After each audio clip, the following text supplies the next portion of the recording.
Welcome to the first ever Blue Rush playoff victory podcast, our New York Giants podcast from the New York Post. I'm Jake Brown alongside Brandon London, who led that Giants watch party in Hoboken today with Ahmad Bradshaw and company at Packed House.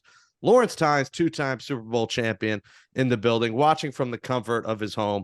And Giants beat writer for the Post, Paul Schwartz, coming live from Minnesota right now before he flies back to New York on Monday. As you all hear this, those highlights courtesy of Fox. The New York Giants going to Minnesota and win 31-24. They're headed to Philly to take on the Eagles in the divisional round, a statement victory. Lawrence said 27-20. He got the margin of victory right as they win by 7. Daniel Jones making history, the first QB in playoff history to throw for 300+, run for 70+, and throw for 2 touchdowns. He keeps getting more money in his pocket, Lawrence, and we'll kick it off with you. What a victory for the Giants. Outside of, trailing early, they seemed to, like you said, dominate this football game after that, and they did it with 0 sacks on the board. The stats might not favor them all the way, but time of possession, 33-26, was big in this, and they had Daniel Jones dominate the ground game. They did. Biggest stat you did not mention, no turnovers. That was important in that building. That's what cost them the game last time. They looked outstanding. I mean, defensively, they didn't have their best game. They didn't have their A game, but they limited Jefferson to 40-something yards. I hate that Daniel lost the 80 yards rushing he had with those kneel downs. I just hate that. The 70+, there should be a stat for that somewhere that gets thrown away because you're just taking a knee. But he was outstanding. And as you mentioned, he continues to stuff his pockets full of money. Tynes, you know what I heard? You wanted the man to get paid. He wants Danny Dimes to get paid. He wants him to get every single yard and every single dollar after that performance. And I know, Paul, after the Colts game, we were like, let's not be too emotional. Let's not do too much. But this dude just showed that he can put a team on his back, and be a franchise quarterback. And I was with Ahmad Bradshaw, and I'm like, what do you think? What do you think? Does he get paid? Does somebody pay him? Here you go. Shit, somebody gonna pay him. He he always rocks forward. The rock back and forth, the steady rock back and forth. He says someone is going to pay this man, and not to get into that right now, but it was just one of those performances as a wide receiver. I'm looking at this and I'm like, this dude, location. He's putting the ball everywhere the ball needs to be, and at the same time, he is using his feet and making the play that needs to be made. Haven't seen this from Daniel. We've seen bits and spurts. We've seen it leading up to this, but this was that moment where we were like, okay, this dude is for real. 6th overall pick of the NFL draft. He balled. He balled. All right, Paul, take us inside US Bank Stadium. Take us in there right now. Well, look, first of all, it was louder than it was on Christmas Eve. There was no question about it. Don't forget, Giants win the toss. They defer, right? They want the ball in the second half. Vikings go right down the field and score. And I'm like, Justin Jefferson has 4 catches on that drive. And I'm like, here we go again. Where are the adjustments? Do you realize how many catches Justin Jefferson had in the second half? 1 catch, 4 yards. All right, Jake. Now, okay, Adoree Jackson coming back is part of the story, not all of it. Hawkinson, the tight end, had a big game, right? 10 catches. How many touchdowns did he have? 0. Touchdowns for Jefferson, 0. They didn't wreck the game. I mean, Jefferson was completely taken out of the game, which is amazing. Saquon Barkley was asked after the game about Daniel. He said, look, he is an elite quarterback. We've known that for some time. And listen to this, what Lawrence, you said about the turnovers, right? When Daniel came into the league and he had a lot of promise as a rookie, he could not hold on to the ball, right? He threw interceptions, not terrible, but a lot of fumbles. So they trusted him in a playoff game. They literally put the ball in his hands. If I would have told you he's going to have almost twice as many rushing attempts as Saquon Barkley, you would have said, that doesn't sound right, right? That doesn't sound right. So the fact that they let him throw it 35 times and run it 17, and it was as clean as Mr. Clean, right? No turnovers, nothing. I mean, in these games, one turnover and they would have lost the game. I mean, look, the Vikings are good. The Vikings got a really shabby defense, but they have a really good offense, and it was loud. And you could tell, though, in the second quarter when the Giants went down a field. No, the first quarter when it was 14-7, you could tell it was a little bit of a murmur, like, we don't know if our defense can stop these guys, and it just carried true. It carried true. I mean, the punting was, the Giants didn't have to punt till the second half. It was, the Daniel Jones, we went into the playoffs thinking, this guy's got a great quarterback. This guy's got a great quarterback. They got a great quarterback. They got a great quarterback. I'm not saying Daniel Jones is a great quarterback, but he's lifting this team up, and the Giants will pay him handsomely at some point, when in the right time. Lawrence, this was a team that hadn't scored 30 plus in years, and they've done it 32 times in the last 3 weeks. I mean, this offense is clicking at the right time, and the Jones rushing game, but the Jones to Hodgins connection keeps growing week after week after week. And, he talked with you, Paul, after the game about them practicing after practice and getting one-on-one time in because they didn't have OTAs. They didn't have a training camp. And how they've developed is unbelievable. Hodgins was remarkable. 8 catches, 105 yards, a touchdown, including a long of 32. The connection and the chemistry he's developed with these guys over time just continues to amaze me, Lawrence. Yeah, it's been special to watch, and obviously Slayton should have had over 100 yards too if he doesn't drop that ball. Not harping on the bad, but he had a nice game. Hated it for him when that happened. Obviously the defense bailed him out. Yeah, 17 carries, I believe, is what Daniel finished with, and Saquon 9. I mean, that just never in a million years would I have thought that. Now, they ran the ball effectively, but they came back out firing, throwing the ball. Hodgins went up against Peterson a lot, and Peterson's an all-pro player. I think he got voted first or second team on one of those all-pro selections that last week, but you just got to give a lot of credit to this coaching staff. Let's they took away Jefferson, but Hawkinson, it was pick your poison, right? And they picked the Hawkinson poison. They'd rather have the Hawkinson poison over the inland taipan, the most deadliest snake in the world. That would have been Jefferson. A little reference there, a little National Geographic. But yeah, they made adjustments. They took Jared Davis out of the game, I think, when he was getting beat a lot. Yeah. He was a nice story in Philly, and maybe he fits better against that scheme, which would make sense. But he can't really play in space. If you watch him, he's not good in space. Very surprised he got a jersey, right? After a game. Jake, you mentioned last 3. It's really the last 2 games. The Giants are averaging 34.5. I just tweeted it. That's the last 2 games the starters have played. 34.5 points per game, 38 and 31. And then the defense is only giving up 17. That's winning football. And, obviously Philly has had their number, but everything's on the table. Like they said, they are 1-0. And I'm glad they played. It gives them a little momentum. Yeah, you talked about coaching and things like that. So first of all, you got to have some great plays. Right now, Brandon, the degree of difficulty on the Isaiah Hodgins 19-yard catch on the left sideline. I mean, that is a, you're a receiver, so you can appreciate that. I mean, that's the stuff we see other teams do, right? And as the Giants have some decent receivers now, that is a great catch, right? That's a great catch. Paul, call him what you want to call him. B London 2.0. Let's just call him what we want. It's not going to hurt my feelings. The man has been out here balling.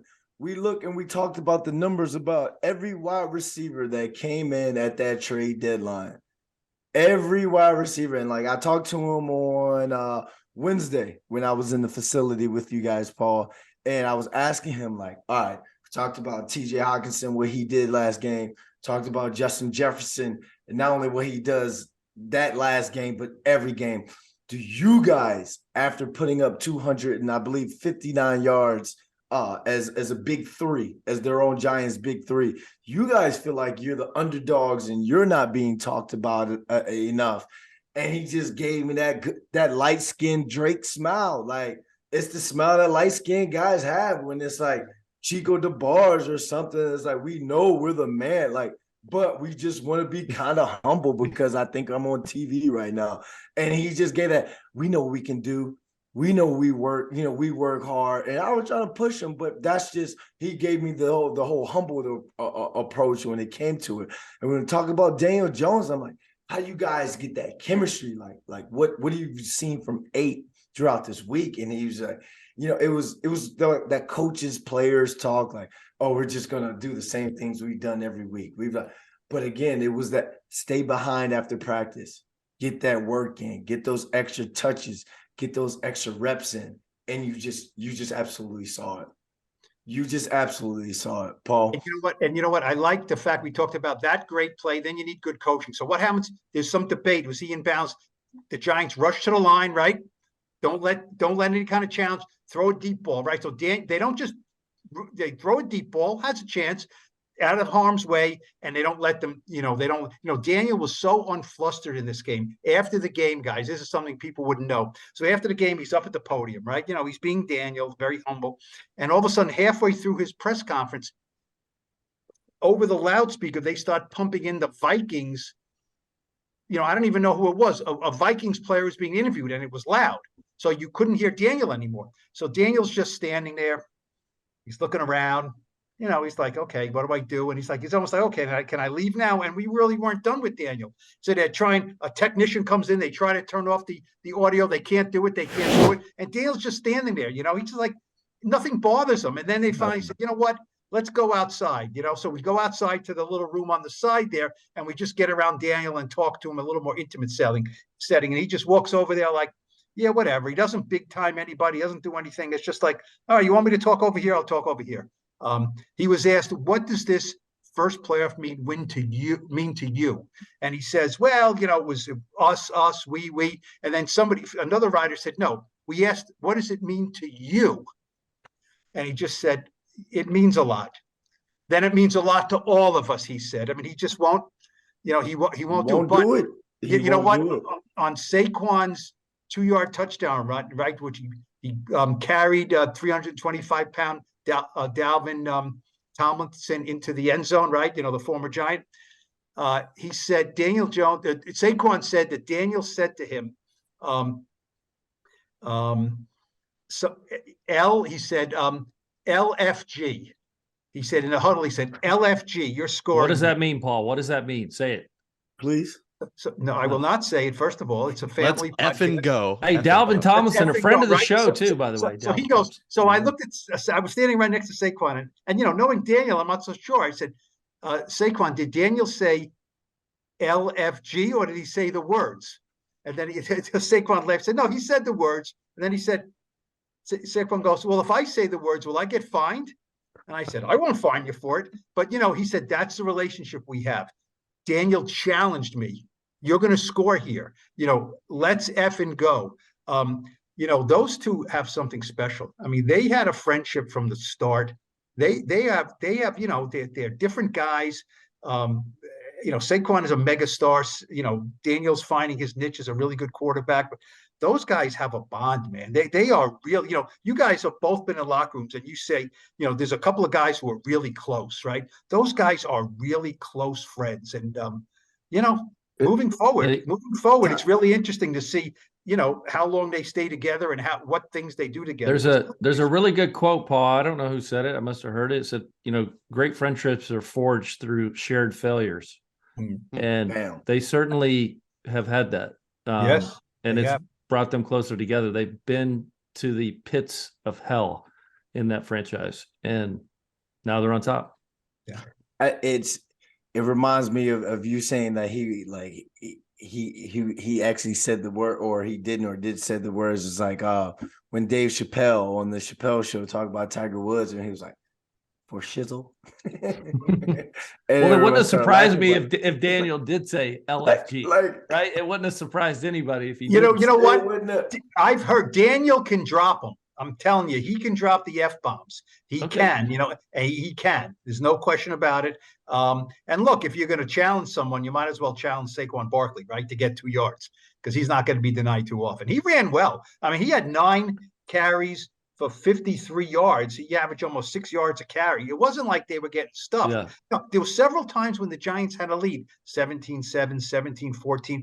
I kept on thinking, all right, they're going to try the second half. They're going to try to pound away. And, with Saquon, they wouldn't do it. They wouldn't do it. They felt they had matchups that they could throw to. And I'm thinking, you're risking things. They know what they want and they got it. There's no question about it. It's a dangerous offense. I mean, you had no idea if he was handing it to Saquon or running it himself. And that's something the Eagles are going to have to plan for. And obviously you were already going to plan for it because we know Daniel could run, but we didn't know he was running 17 times in a playoff game. And, Daboll said that was their plan before the game. And, they were not ready for it, the Vikings. And like I said, time of possession and the run game were the difference. 33-26, 30 rushing attempts versus 16 rushing attempts, 142 yards versus 61 yards. And that's the difference in the game. And it was fun to watch. They spread the love across the board. Everyone got involved in this game. And even our guy, Kenny Golladay, with the block of the day. He shoved, I forget who the player was, he shoved to the ground. But, he's even getting involved. And again, we preach on this coaching staff. You saw on the sidelines, too, a good moment. I don't know if you guys saw when Daboll kind of was putting Slayton's chin up. He was saying after that big job, he's lifting his chin up saying, you'll get him next time. And we've seen the tough love side of Daboll's coaching. And we've also seen that side, the softer side. We've seen the cigar side. We've seen all different sides of him. And that contributes to success here in the playoffs. They were a better coach team than the Vikings. Darius Slayton said there was nobody in the tri-state area hoping for a defensive stop more than me. I mean, look, and he was, look, if you lose the game, right? Slayton. Remember last game, Richie James, drop, the drop. When you do, Julian Love almost makes a great interception. It would have been a great interception, but he didn't. So there's certain if you lose, you look at those things. This could have happened. That drop is a killer, right? And it wasn't a killer. They picked him up, and but Slayton was very, very, upset with himself. But he said, look, next week somebody else will make a play that might not help us win a game, but we pick each other up. And Daboll, look, you guys in the locker room, you guys have been in locker rooms with coaches, it. When your coach, he went right over to him, and Darius Slayton doesn't have a contract for next year. He might, the next game they lose, it might be his last game with the Giants. He's, like you said, he's lifted his chin up. Daboll said, he really praised Kenny Golladay. Kenny Golladay made one play today. He didn't even get a target. He made a great block. It was on Shelley. Duke Shelley, the cornerback. He just drove him away. You know what I mean? And Saquon praised Golladay for that. That's good stuff. Kenny Golladay had every right to just check out here. Let's face it. And he made a big block. Good for him. At times, at the end of the year, how every coach will break down that locker room at the end and be like, we'll never be the same team again going forward after this. I think this team really realizes this. I think this team is just like, yo, we're going on a run. We're going on a ride. Fellas, you might get your money this place. You might get your money in this place. You might not even be in the league until halfway through the season next year. Let's just go for a ride and take this thing wherever it takes us. And when you talk about a guy who drops the ball, because remember Darius Slayton last year against the Commanders, you're talking about missed plays, missed opportunities. We've always kind of looked at that as like the end of it. This was not only the end of the game, but this was led to an end of a season, a 3-win season, a 4-win season. But now you're seeing guys who, and Paul, we've seen this throughout the locker room after these big wins, after these upset wins in London, when Jahai Ward was telling the media, no, don't come in here now. Don't be on our side. Don't rock with us now. You're seeing this team that they've believed in themselves from early position to now when it really matters. And they're showing in their football. And then at the end of the day, it's showing in their post-game press conference and the way they talk to the media, because this team they're riding. They're rocking with each other. They're locked in. And it's just been fun to watch. We said how much they, overcame the Slayton drop. How about the roughing the passer? Can we talk about that for a second? Paul, I'll hear your angle first, because all of Twitter, we all thought that was one of the worst calls in the history of playoff football. We'll start with you. What'd you think of that one on Dexter Lawrence? I didn't think it was roughing the passer. I didn't. They don't like the visual of you ragdolling somebody. But you know what? It's not the worst pass, you roughing the passer I've seen. It's not the worst. I asked Dexter about it after the game. He said it really pissed me off. Really pissed me off. He said he knew that could have been a really big play to help keep their drive going. But he said, look. He said, I want an explanation, but I couldn't get one then. He said, I knew I had to just calm down and play the next play. I had to make up for it. I had to play the next play. You know what? And see, that's the beauty of this is they didn't play perfect. I mean, that was a rough call against them. The defensive line didn't play great. You know what I mean? They didn't play great. They had no sacks. They had, some pressure on Cousins, but not a lot. So that's the mark of a good team. It wasn't like they dominated up front. I'll tell you one thing in the second half, though. Darnay Holmes on those screens to Dalvin Cook. I mean, did they go to school on that or what? How many -3 and -4 yard plays were there when Darnay Holmes was up in Dalvin Cook's face? And, we've talked about Darnay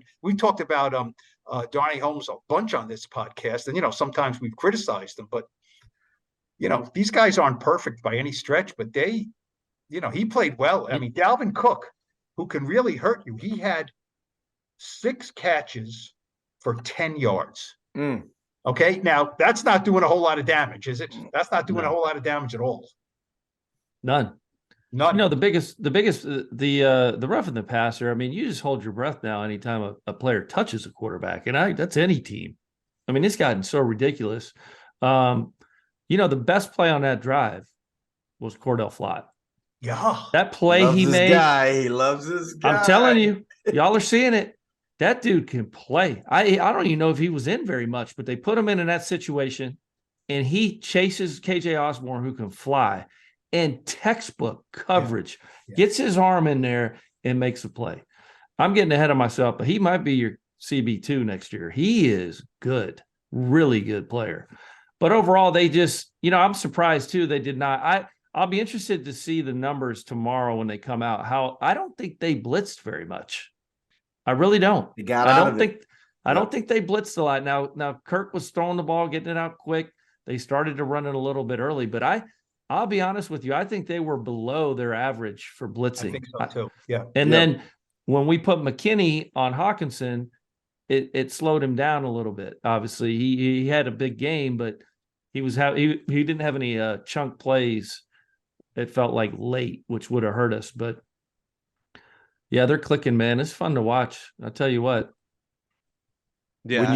When you talk about they didn't blitz as much. Paul, Mike Adams. You guys know Mike Adams. He was from Patterson, New Jersey. Went to Delaware. Played all over the league for 16 seasons. Corner? At safety. He was corner, safety. He was with the Giants during training camp as the defensive quality control coach. Or he was learning the offense. He's there. It's Plaxico Burress' right-hand man. Because Plax and AB and my Bradshaw were doing the signings today at the Wicked Wolf, guys, in Hoboken. I feel young again going there and emceeing. But Mike Adams was there, and I was just talking to him. The first drive, I mean, you saw how effortless the Vikings moved down the field with the throws, quick throws. And I asked Pops, because we call his nickname is Pops. I'm like, I saw a lot of shifts. I saw a lot of emotions from the Vikings on that first drive, moving guys around. I'm like, what is Wink going to do after this, or how do you combat that? And he's like, well, they're motioning, they're moving guys because they're trying to get numbers on whether it's the run or the pass. If you're blitzing, they want to motion guys over to get some numbers, whether it's you're going to flood some sort of zone or you're going to run a bunch of a heavy concept against man, or if it's run, you're trying to get a guy over there to get an extra guy against the run. He goes, Wink can counter that by calling a lot of two zone or a lot of quarters, because now you don't have guys chasing. You're chasing, you're 1 to 2 steps behind when you're chasing, and they're running a bunch of little out routes with Jefferson. That's why he got the 4 catches on that first drive. He's like, those are runs. You can count. There's a 4-yard throw. Boom. It was another little 6-yard throw. He's like, they're doing that against a run blitz or some sort of called or perceived blitz to get the ball out of his hands fast. And that's technically a run. He goes, once he moves it to some sort of too high shell or some sort of cover 4, now we're not chasing anymore. Now the guys are watching. You're playing with your eyes now. And when they come over, now you make that call to whomever's inside of you, and you make some sort of adjustment when it comes to that.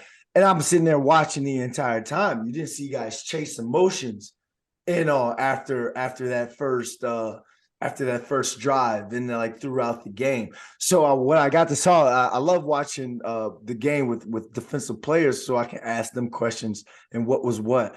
But you saw Wink, the ultimate chess player when it comes to football, playing some great chess today and putting those players in position and getting guys like Cordell Flott up against whoever it is they had to go up against to make that play in that moment. And it was just, again, it's one of those things they're gonna look at the tape. What do they say, Tynes? It's never as good, it's never as bad. When you break it down, you watch that tape. But right now, they're moving on to the second round of NFL playoffs. It's because both the coaching staff and the players in that locker room got it right. And it's easier for Wink to trust his defense when he has Adoree Jackson and Xavier McKinney both out there. Great to have Adoree Jackson back on the field. He was tremendous. And it was like hanging in the Louvre, the injury report on Friday when Dan Solomon, everyone's tweeting it out. Probable, none. Questionable, none. Doubtful, none. Let's go. Let's hop on the flight. Let's get to Minnesota. I mean, that never happens. And this team, all the adversity they battled early in the season, later in the season, guys hurt, Sterling Shepard going down, everyone else who went down, Kadarius Toney traded, everything this team has battled through, they're coming out healthy here. And now going to Philadelphia. No, they leave Minnesota. They said Kirk Cousins, chain, we got it. Daniel Jones, you saw the Giants tweet it out. They tweeted Daniel with all the chains on. Great job by the social media team tonight. They were killing it with that. And now they go to Philly. Lawrence, well, you guys will preview the game in full on Thursdays, Blue Rush preview, but is the third time the charm here. This is an Eagles team that's rested. They got the bye week. We'll see what happens with the other game with the Bucks and Cowboys, but Giants in good position here. Maybe the third time is the charm. What do you think? Absolutely. This is not the same team that played them however many weeks ago. Of course, we played the backups in week 18. I mean, anything can happen in this tournament, guys. I've been a part of it, thankfully, twice. This team's confidence is going to be through the roof. They know what Philly is. They know what they present. They've studied them twice, right? Even those guys who didn't play last week studied that football team. They know who they are. Jalen Hurts is banged up. He's been hurting. He's going to be a target on Sunday or Saturday when they play. I mean, he's going to have to, if they're going to be successful in beating the Giants, they're going to have to get him running. And I don't think they want to do that. So, yeah, anything's possible, man. They're unafraid. This is an egoless football team, and they're unafraid. And they're playing very, very good football, and they're healthy. Obviously, your heart breaks for Azeez Ojulari. It's just been a lost season. I mean, the guy cannot stay healthy with these soft tissue injuries. Maybe he got too big, too strong.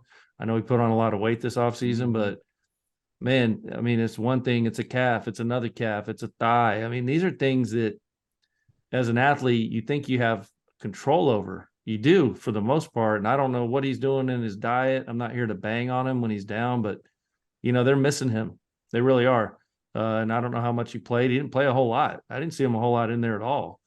When I found out it was a thigh, I was like, oh man, not another. Well, he got kicked. He said, it was on the throwback play, the trick play. Oh yeah. Now let me ask you something. The dumbest play in playoff history. That was 4th and 1, right?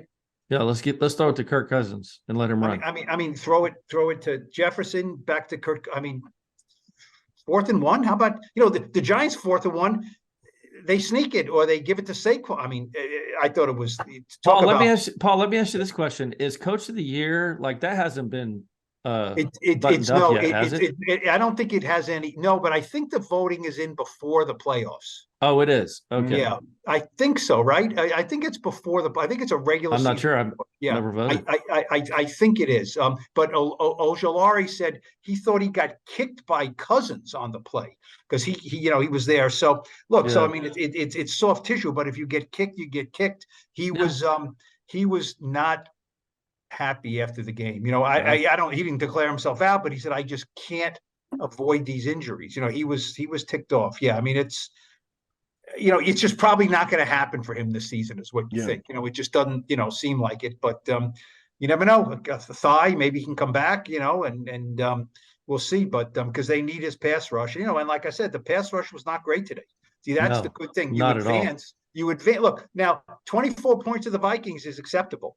That's below their season average. So that's acceptable to giving up. It's not giving up, 13 points, but 24, that's the last 5 years. What have you said about the Giants? If they give up 24, they lose the game. Right. So you have to you have to win games when you give up 24 points. And, this is what the NFL is now. And the Giants are able to score 31. That's part of it too. You gotta, and I thought Kafka did some just little motions. You see the plays where he had two guys going. I think he had a faked it to Richie James and maybe and somebody else, and then he gives it to Breida going the other way. These weren't big hitters, but they were. Breida picked up a first down, right? That was, Oh, that was incredible. A really good 1 yard effort. run. That was an effort play. So they're doing a lot of creative stuff, and it's not necessarily coming out. Well, Saquon's touchdown had a little nuance, a little jet sweep the other way, and then the toss. Yeah, he's really added some nice things to that offense. You're playing against a defense that plays a lot of zones. Well, let me do some trickeration with your eyes. Again, it goes back to what I was saying about Wink, how it's like don't run man against all these motions and shifts, because now we're chasing. Now you're chasing that man and you can't get your eyes to the plays. Now he's playing the defense, a heavy zone defense, and you're moving guys around. All right, I know Saquon's in the backfield, but if I see a Richie James and somebody else motion, my eyes are there, and then boom, here comes a down block. Oh, here comes a crackback block on the blind side. And it was one of those things like Mike Kafka. I have to sit here and kind of take a step back and not so much apologize, be like, okay, I see why you're getting the interview for the Panthers, or you're getting requested for, I believe, Paul the Texans job. Right. People want, or teams, I'm realizing these teams and organizations want someone who can develop an offense and develop a quarterback, and who can be creative and engineer something against the NFL defenses that are out there, because there's nothing new under the sun. Cover 2 is cover 2, cover 4 is cover 4, blitz, cover 6 is cover 6. But when you can do different things and add these little nuances in with the puzzle pieces and the chess pieces that you have, then that's what makes an offense really go. And you're seeing him getting the most out of less, or for what us think is less, but in that locker room, they think their offense, they think that's the ninth, that they think that's the Randy Moss Vikings back in the day with Dante Culpepper getting a roll on. Like that offense, man, like Mike Kafka has really done a great job with this offense this year. Not only Daniel Jones, but with the running back Saquon Barkley in the receiving core. And it's just been a fun to watch this offense and watch the chess game that they play as well. And what's the latest, Paul, on Jason Pinnock? He's got sent to the hospital. Do we think he's out, or do we don't know? No, abdomen injury. He was checked out. He was checked out fine. He was back in the locker room. He flew back with the team. He said he was feeling. The Giants said he was feeling much better. So, that's certainly good news. Yeah, I mean, that was, I don't know, what his status is for the next game, but he flew back with the team and he was feeling better. So, it was something they had to check out, and it checked out okay.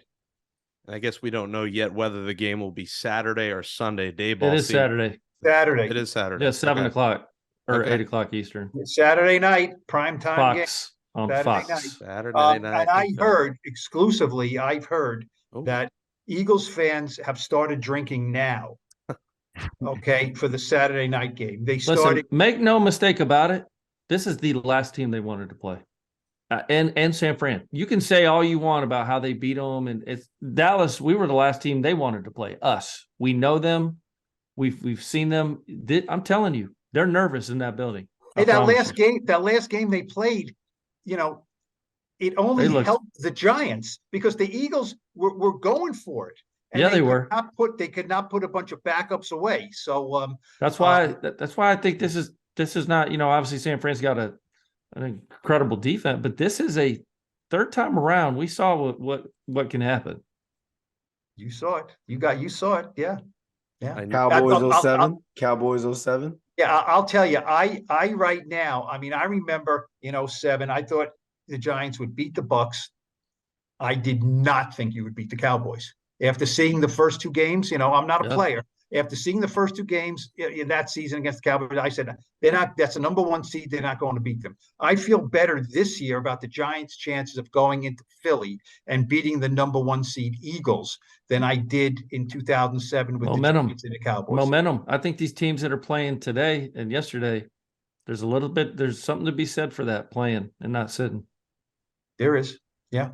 It's the first Giants playoff win since your time, Lawrence, a decade. And they will go to Philly, and we need Isaiah Hodgins. One more video. Walk in your trap, take over your trap. He posted it again. God, I can watch that video on loop, all day long. It's so fun. What's his name? I posted it. I posted it on my Twitter. I screenshotted it and put it on my Twitter. What's his name? Isaiah Hodgins. It's just on his Instagram. No, what's his name though? Is it Dollar Fresh? Is it the rapper? No, B London 2.0, man. Call him what he is. Call him what he is. Oh, man. B London BL 2.0. Yeah, Bankroll Fresh is the rapper of the hit song that Isaiah Hodgins is taking over. Well, we will be here for a Blue Rush preview. You guys got that on Thursday, and we'll have at least one more post game.